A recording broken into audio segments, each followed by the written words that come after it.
Hi guys, good evening. This is Jel. So, ngayon lang ako bumalik sa YouTube. Nawala ako for how many years? Kasi busy na sa trabaho at na-demonetize ako.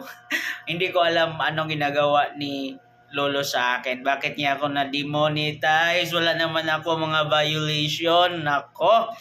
So, ayan naman tayo guys.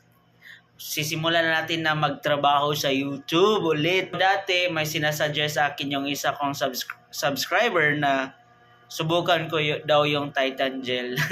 Kasi yung mga vlog ko dati is pampalaki ng titi. Pero hindi ko siya nasubukan. So baka masubukan ko kasi bumalik na ako sa YouTube. Wow! Mag-upload ng mga videos kasi na-demonetize ako. Hindi ko alam anong ginagawa ni Lolo sa akin. So share ko lang sa inyo guys. Last pay na natanggap ko is last year lang. Baka siguro na demonetize ako kasi wala na akong upload ng YouTube. So ngayon gusto kong bumalik sa taong ito. Sana naman makagawa tayo ng bagong content.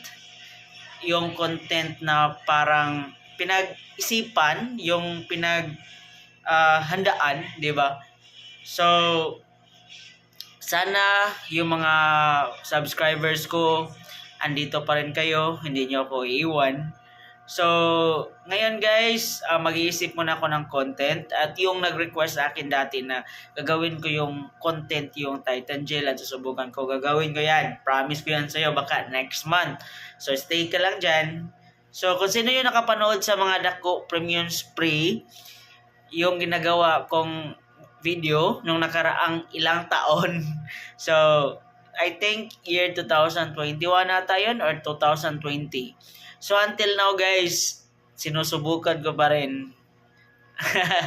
So that's it guys. So thank you for watching. Don't forget to subscribe, like, and share. Bye-bye!